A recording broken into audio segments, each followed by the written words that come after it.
This is Channel 2 News, coverage you can count on. Once armed with a knife, the student began threatening others on campus. Police rushed to Hug High School this morning after shots were fired on campus by a school police officer. What investigators know about what led to the shooting tops Channel 2 News at 7 o'clock. Police got the call of shots fired at that school just after 11:30 this morning. Good evening, I'm Landon Miller. And I'm Kristen Remington. Thanks for keeping it here with us. A 14-year-old student was hospitalized. We've learned he's listed in critical condition. Reno police just held a press conference with more details about this shooting.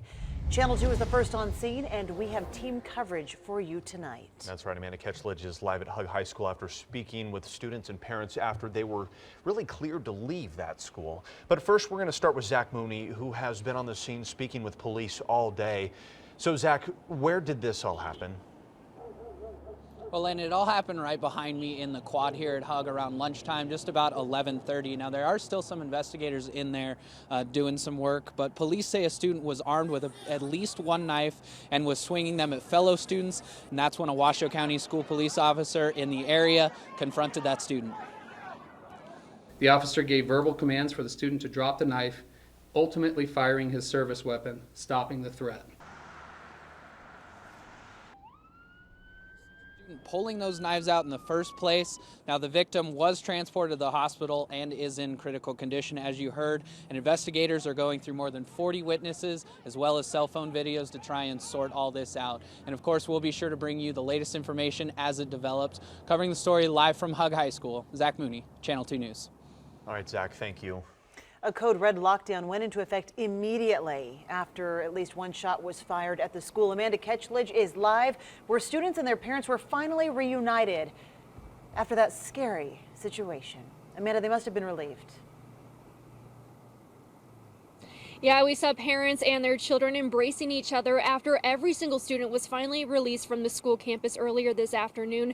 As you can imagine, it was quite a hectic and scary situation for these students, who some even witnessed the shooting and they ran for safety.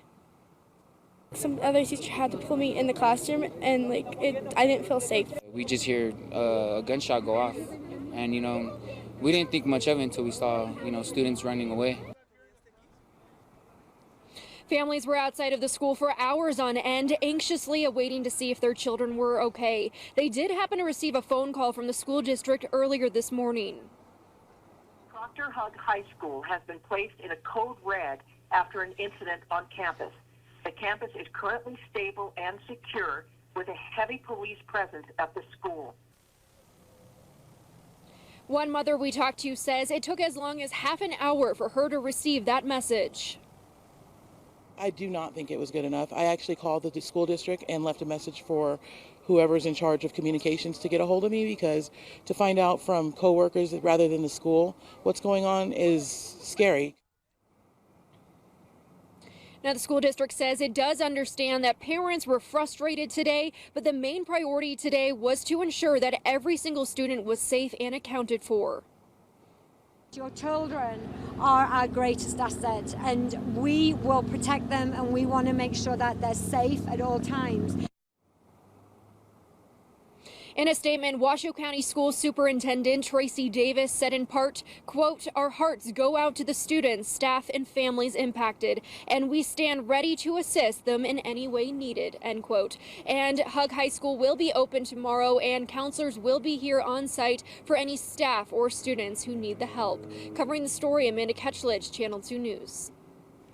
All right, Amanda, thank you. And as this investigation into the shooting continues, we will bring you the latest information as soon as we get it. So please stay with Channel 2 News for continuing coverage of the Hug High School shooting. In other news, another storm is making its way into our area tonight with a winter weather advisory up until 10 a.m. tomorrow in the mountains. Yeah, so how